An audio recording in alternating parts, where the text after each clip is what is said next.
ಎಲ್ಲರಿಗೂ ನಮಸ್ಕಾರ.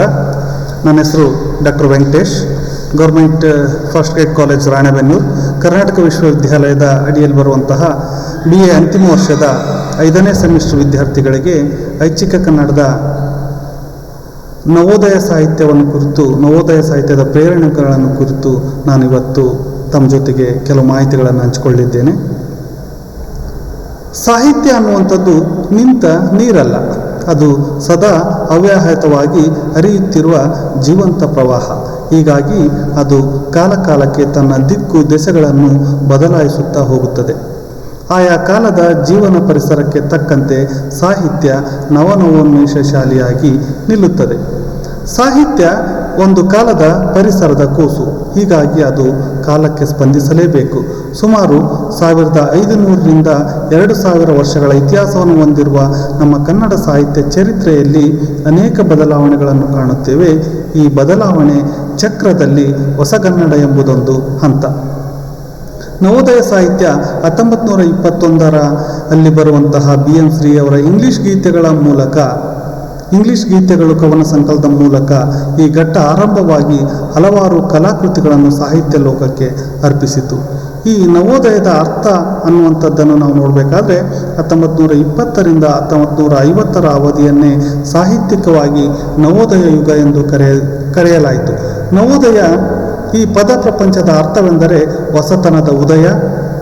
ಅಂದರೆ ಇದುವರೆಗೂ ಕನ್ನಡ ಸಾಹಿತ್ಯದಲ್ಲಿದ್ದ ಚಂಪು, ಷಟ್ಪದಿ, ರಗಳೆ, ತ್ರಿಪದಿ, ಸಾಂಗತ್ಯ ಮೊದಲಾದ ಬಂಧಗಳು ಮಾಯವಾಗಿ ಸ್ವಚ್ಛಂದತೆಯಲ್ಲಿ ಸಾಹಿತ್ಯ ಹೊಸತನ ಪಡೆದುದಕ್ಕೆ ನವೋದಯ ಸಾಹಿತ್ಯ ಎನ್ನಲಾಯಿತು. ಆನಂದ ಕಂದರು ಹೇಳುವಂತೆ ಕನ್ನಡ ನಾಡಿನ ಮುಂಬಾಗಿಲಿನಲ್ಲಿ ಕೆಂಬಣ್ಣವಾಗಿ ಈ ನವೋದಯ ಸಾಹಿತ್ಯ ಆರಂಭವಾಯಿತು ಎನ್ನುತ್ತಾರೆ. ಈ ನವೋದಯ ಸಾಹಿತ್ಯಕ್ಕೆ ಇಂಗ್ಲಿಷ್ನ ರೊಮ್ಯಾಂಟಿಸಮ್ ಸಾಕಷ್ಟು ಪೂರಕ ಶಕ್ತಿಯಾದುದರಿಂದ ಆ ರೊಮ್ಯಾಂಟಿಸಮ್ದ ಬಹಳಷ್ಟು ಅಂಶಗಳು ಈ ಪಂಥದಲ್ಲಿ ಕಂಡುಬರುವುದರಿಂದ ಮೊದಲು ಇದನ್ನೇ ರೊಮ್ಯಾಂಟಿಕ್ ಸಾಹಿತ್ಯವೆಂದು ಕರೆಯಲಾಯಿತು. ರೂಪಾಂಶಕ್ಕೆ ಇದು ಅನ್ವಯವಾದರೂ ಸತ್ವದ ದೃಷ್ಟಿಯಿಂದ ತನ್ನದೇ ಆದ ವಿಭಿನ್ನತೆಯನ್ನು ಹೊಂದಿರುವುದರಿಂದ ಇದನ್ನು ನವೋದಯ ಸಾಹಿತ್ಯ ಎನ್ನಬೇಕೆಂದು ಶ್ರೀಮಾನ್ ಕುವೆಂಪುರವರು ಸೂಚಿಸಿದರು. ತದನಂತರ ಇದು ನವೋದಯ ಸಾಹಿತ್ಯ ಎಂಬ ಹೆಸರಿನಿಂದ ಪ್ರಚುರಗೊಂಡಿತು. ಇದಕ್ಕೆ ಬರುವಂತಹ ಪ್ರಮುಖವಾದಂತಹ ವ್ಯಾಖ್ಯೆ ಅಂತ ಅಂದರೆ BM ಶ್ರೀ ಅವರು ಹೇಳುವಂತೆ ಪ್ರಪಂಚದಲ್ಲಿ ತಿಳಿದಿರುವ, ನಡೆದಿರುವ ಉತ್ತಮ ವಿಷಯಗಳನ್ನೆಲ್ಲ ಸಿಂಹಾವಲೋಕನದಿಂದ ಸ್ವಾನುಭವಕ್ಕೆ ತಂದುಕೊಳ್ಳುವ ಭಾವಪ್ರಧಾನ ಸಾಹಿತ್ಯವೇ ನವೋದಯ ಸಾಹಿತ್ಯ. ಇಂತಹ ನವೋದಯ ಸಾಹಿತ್ಯಕ್ಕೆ ಪ್ರೇರಣೆಯಾದಂತಹ ಅಂಶಗಳು ಯಾವುವು ಅನ್ನುವಂಥದ್ದನ್ನು ನಾವೀಗ ನೋಡ್ತಾ ಹೋಗೋಣ. ಇಂಗ್ಲಿಷ್ ಗೀತೆಗಳ ಹರಿಕಾರರಾದ BM ಶ್ರೀ ಅವರಿಂದ ನವೋದಯ ಸಾಹಿತ್ಯ ಬೆಳಕಿಗೆ ಬಂದರೂ ಅದಕ್ಕೆ ಹಲವಾರು ಪ್ರೇರಣೆ ಪ್ರಭಾವಗಳು ಸ್ಫೂರ್ತಿ ನೀಡಿವೆ.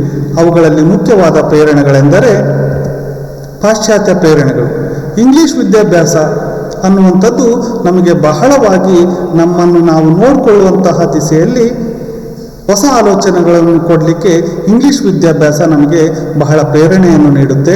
ಕ್ರೈಸ್ತ ಮಿಷನರಿಗಳ ಪ್ರಭಾವ, ಭಾರತಕ್ಕೆ ಬಂದಂತಹ ಅನೇಕ ಕ್ರೈಸ್ತ ಮಿಷನರಿಗಳು ತಮ್ಮ ಮತಧರ್ಮಕ್ಕೆ ಎಷ್ಟು ಮಾನ್ಯತೆಯನ್ನು ಕೊಟ್ಟರೋ ಅದರ ಜೊತೆಗೆ ತಾವು ಭಾರತೀಯರು ಅನ್ನುವಂತಹ ಪ್ರಜ್ಞೆಯನ್ನು ಮೂಡಿಸಲಿಕ್ಕೆ ಅವರೇ ಕಾರಣಕರ್ತರಾದರು. ಹಾಗೆ ಪಾಶ್ಚಿಮಾತ್ಯ ಸಾಹಿತ್ಯ, ಇಲ್ಲಿ ಓದುವಂತಹ ಭಾರತೀಯ ವಿದ್ಯಾರ್ಥಿಗಳು ನಮ್ಮ ದೇಶದ ಸಾಹಿತ್ಯಕ್ಕಿಂತ ಹೆಚ್ಚಾಗಿ ಪಾಶ್ಚಿಮಾತ್ಯ ಸಾಹಿತ್ಯವನ್ನು ಪ್ರೌಢಶಾಲೆಯಲ್ಲೇ ಅಭ್ಯಾಸ ಮಾಡ್ತಾ ಇದ್ರು.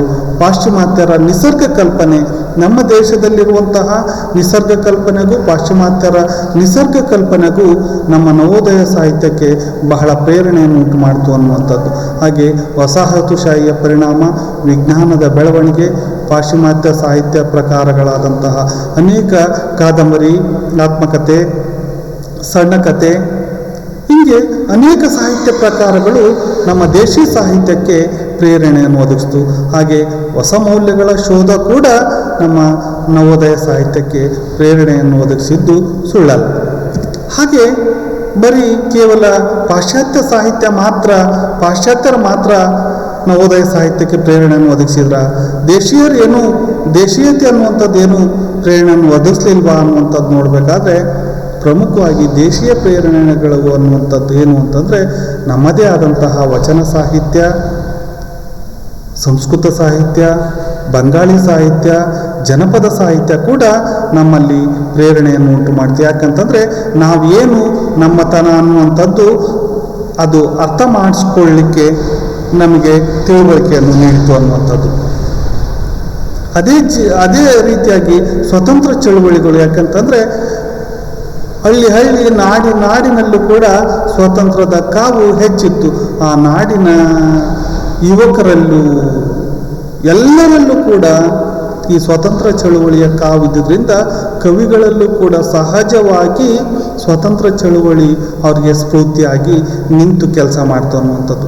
ನಾಡಿನ ಸಾಂಸ್ಕೃತಿಕ ಅಂಶಗಳು, ನಾವು ಪಾಶ್ಚಾತ್ಯರ ಸಾಹಿತ್ಯವನ್ನು ಯಾವ ರೀತಿಯಾಗಿ ಓದಿದ್ವೋ ಅದೇ ರೀತಿಯಾಗಿ ನಮ್ಮ ನಾಡಿನ ಸಾಂಸ್ಕೃತಿಕ ಅಂಶಗಳು ಕೂಡ ಬಹಳಷ್ಟು ಅವ್ರಿಗೆ ಏನು ಉಂಟು ಮಾಡಿದ್ವು ಅಂತಂದರೆ ನಮ್ಮ ಸಾಹಿತ್ಯವನ್ನು ರಚಿಸಲಿಕ್ಕೆ, ನಮ್ಮ ರಾಜ್ಯ ಅಥವಾ ನಮ್ಮ ನಾಡು, ನಮ್ಮ ನುಡಿಯನ್ನು ಏನು ಮಾಡಲಿಕ್ಕೆ ಅಂತಂದರೆ ಪ್ರತಿನಿಧೀಕರಣವನ್ನು ಮಾಡಲಿಕ್ಕೆ ನಮ್ಮಲ್ಲಿರ್ತಕ್ಕಂತಹ ಜಾತ್ರೆ, ಸಂಸ್ಕೃತಿ, ಹಬ್ಬ ಹರಿದಿನಗಳು, ದೇವಸ್ಥಾನಗಳು, ನಮ್ಮ ಜೀವನ ರೀತಿಗಳು ಕೂಡ ಅವಕ್ಕೆ ನವೋದಯ ಸಾಹಿತ್ಯಕ್ಕೆ ಪ್ರೇರಣೆಯನ್ನು ಒದಗಿಸ್ತು. ಹಾಗೆ ಪತ್ರಿಕೆಗಳು ಪ್ರಾರಂಭವಾಗ್ತವೆ.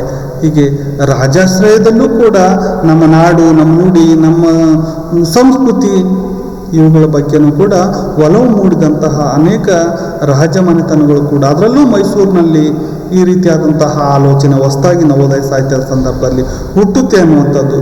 ಮತ್ತು ಪಾಶ್ಚಾತ್ಯರು ಯಾವ ರೀತಿಯಾಗಿ ಇಂಗ್ಲಿಷ್ ಪ್ರಭಾವದಿಂದ ನಾವು ನಮ್ಮತನವನ್ನು ಗುರುತಿಸಿದ್ವೋ, ನಮ್ಮ ದೇಶೀಯ ಸ್ವಂತವಾದಂತಹ ಭಾಷೆ ಕೂಡ ನಮ್ಮ ನವೋದಯದ ಸಾಹಿತ್ಯದ ಹುಟ್ಟಿಗೆ ಕಾರಣ ಆಯಿತು ಅನ್ನುವಂಥದ್ದು. ಅದೇ ರೀತಿಯಾಗಿ ನವೋದಯ ಸಾಹಿತ್ಯಕ್ಕೆ ಏನೇನು ಒಲವುಗಳು ಕಾರಣ ಆದವು ಅಂತ ನೋಡಬೇಕಾದ್ರೆ 10ನೇ ಶತಮಾನದಿಂದ 18ನೇ ಶತಮಾನದಲ್ಲಿ ಸಾಹಿತ್ಯ ಬಹಳ ಕ್ಷೀಣವಾಯಿತು ಅನ್ನುವಂಥದ್ದನ್ನು ನಾವು ನೋಡ್ತೀವಿ. ಅದಕ್ಕೆ ಕಾರಣಗಳು ಅನೇಕ ಇರ್ಬೋದು. ವಚನ ಸಾಹಿತ್ಯ ಸಂಪೂರ್ಣವಾಗಿ ರಾಜಮನೆತನಗಳನ್ನು ನಿರಾಕರಿಸಿ ಅಥವಾ ಧಿಕ್ಕರಿಸಿ ಜನಸಾಮಾನ್ಯರ ಮಧ್ಯೆ ಬಂದಿದ್ದಿರ್ಬೋದು. ದಾಸ ಸಾಹಿತ್ಯ ಇರ್ಬೋದು.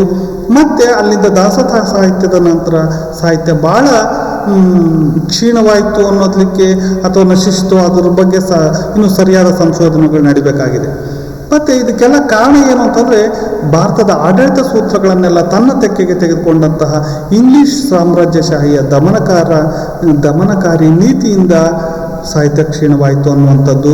ಮತ್ತು ರಾಜಾಶ್ರಯವನ್ನೇ ನೆಚ್ಚಿಕೊಂಡು ಸಾಹಿತ್ಯ ರಚನೆ ಮಾಡ್ತಿದ್ದ ನಮ್ಮ ಕವಿಗಳ ಬಾಯಿ ಕಟ್ಟಿ ಹೋಗಿತ್ತು ಅನ್ನುವಂಥದ್ದು. ಯಾಕಂತಂದರೆ ರಾಜರನ್ನು ಧಿಕ್ಕರಿಸಿ ಬಂದಂಥ ಸಂದರ್ಭದಲ್ಲಿ ರಾಜರು ಅವರಿಗೆ ಸಹಕಾರ ನೀಡಲಿಲ್ಲ ಅನ್ನುವಂಥದ್ದು. ಹಾಗೆ ಸಣ್ಣ ಪುಟ್ಟ ಸಂಸ್ಥಾನಗಳಲ್ಲಿ ನಡೀತಾ ಇದ್ದಂತಹ ಕಥನಗಳು ಕೂಡ ಸಾಹಿತ್ಯ ಸೃಷ್ಟಿ ಆಗಲಿಕ್ಕೆ, ಸಾಹಿತ್ಯ ಸೃಷ್ಟಿ ಮಾಡಲಿಕ್ಕೆ ಅಡ್ಡಿ ಉಂಟು ಮಾಡ್ತು ಅನ್ನುವಂಥದ್ದು. ಮತ್ತು ಸಣ್ಣ ಪುಟ್ಟ ಸಂಸ್ಥಾನಗಳಲ್ಲಿ ನಡೀತಾ ಇದ್ದಂತಹ ಕದನಗಳು ಒಂದು ಸಾರಿ ಆ ರಾಜ್ಯ ಗೆದ್ದರೆ ಇನ್ನೊಂದು ರಾಜ್ಯ ಗೆದ್ದರೆ ಅಲ್ಲಿ ಆ ಭಾಷಿಕರು ನಲಿಗೆ ಹೋಗ್ತಾ ಇದ್ರು. ಈ ರೀತಿಯಾದಂತಹ ಮತೀಯ ಭಾಷಿಕ ಸಂಘರ್ಷಗಳು ಕೂಡ ಏರ್ಪಟ್ಟು ಸಾಹಿತ್ಯ ಕ್ಷೀಣವಾಯಿತು. ಅದು ನವೋದಯ ಸಾಹಿತ್ಯಕ್ಕೆ ಸ್ಫೂರ್ತಿ ಆಯಿತು ಅನ್ನುವಂಥದ್ದು. ಅದೇ ರೀತಿಯಾಗಿ ಪಾಶ್ಚಾತ್ಯರಲ್ಲಿ ಬೀರಿದ ಭಾರತದ ಮಹಾನ್ ಪುರುಷರ ಪ್ರಭಾವ, ಪಾಶ್ಚಾತ್ಯರಲ್ಲೂ ಕೂಡ ಭಾರತದಲ್ಲಿರ್ತಕ್ಕಂತಹ ಮಹಾನ್ ನಾಯಕರು, ಯುಗ ಪುರುಷರು ಅಥವಾ ಈ ನಾವೇನು ಸಮಾಜ ಸುಧಾರಣೆ ಪಂಥದಲ್ಲಿ ನೋಡುವಂತಹ ಬಸವಣ್ಣರಿಂದ ಹಿಡಿದು ದಾಸರಿಂದ ಹಿಡಿದು ಇವರೆಲ್ಲರ ಮಹಾನ್ ಪುರುಷರ ಪ್ರಭಾವ ಕೂಡ ಪಾಶ್ಚಾತ್ಯರಲ್ಲಿ ಬೀರಿದ್ದು ನಮಗೆ ನವೋದಯ ಸಾಹಿತ್ಯಕ್ಕೆ ಸ್ಫೂರ್ತಿ ನೀಡಿತು. ಮತ್ತು ಇಂಗ್ಲಿಷ್ ಲೇಖಕರು ಕನ್ನಡ ಲೇಖಕರ ಮೇಲೆ ಬೀರಿದಂತಹ ಪ್ರಭಾವ, ಎಷ್ಟೋ ಜನ ಭಾರತದಲ್ಲಿ ಓದುವಂತಹ ಅನೇಕ ಹೊಸ ತಲೆಮಾರಿನವರು ಇಂಗ್ಲಿಷ್ ಲೇಖಕರ ಮಹಾನ್ ಕೃತಿಗಳನ್ನೆಲ್ಲ ಓದ್ತಾ ಇದ್ರು. ಆ ಕೃತಿಗಳಿಂದ ನಮ್ಮತನ ಅರಿಯುವಂತಹ ಪ್ರಭಾವ ಬೀರಿತು. ಹಾಗಾಗಿ ಇದು ಕೂಡ ನವೋದಯ ಸಾಹಿತ್ಯಕ್ಕೆ ಪ್ರೇರಣೆ ಅಂತ ನಾವು ಹೇಳ್ಬೋದು. ಇದಲ್ಲದೆ ಭಾಷಾಂತರದಲ್ಲೂ ಕೂಡ ಈ ನವೋದಯ ಸಾಹಿತ್ಯಕ್ಕೆ ಪ್ರೇರಣೆ ಒದಗಿಸಿದ್ದನ್ನು ನಾವು ನೋಡ್ತೀವಿ. ಇಂಗ್ಲೀಷ್ನಿಂದ ಕನ್ನಡಕ್ಕೆ, ಕನ್ನಡದಿಂದ ಸಂಸ್ಕೃತಕ್ಕೆ, ಮತ್ತು ಬೆಂಗಾಳಿಯಿಂದ ಕನ್ನಡಕ್ಕೆ ಹೀಗೆ ಸಾಹಿತ್ಯ ನಿರಂತರವಾಗಿ ಹೊಸತನವನ್ನು ಕಂಡುಕೊಳ್ಳಲಿಕ್ಕೆ ಅದು ಕಾರಣವಾಯಿತು. ಹಾಗಾಗಿ ಇವೆಲ್ಲವುಗಳು ಕೂಡ ನವೋದಯ ಸಾಹಿತ್ಯಕ್ಕೆ ಪ್ರೇರಣೆಯನ್ನು ಒದಗಿಸಿತು ಅನ್ನುವಂಥದ್ದನ್ನು ನಾವು ನೋಡ್ತೀವಿ. ಈ ಎಲ್ಲ ಪ್ರೇರಣೆಗಳನ್ನು ಇನ್ನೂ ಹೆಚ್ಚಾಗಿ ಅಧ್ಯಯನ ಮಾಡಬೇಕು. ಇಷ್ಟು ಅವಕಾಶಕ್ಕೆ ನಾನು ವಂದಿಸುತ್ತಾ ನಾನು ಈ ಸೆಷನ್ ಅನ್ನು ಇಲ್ಲಿಗೆ ಮುಗಿಸ್ತಾ ಇದ್ದೇನೆ. ಧನ್ಯವಾದಗಳು.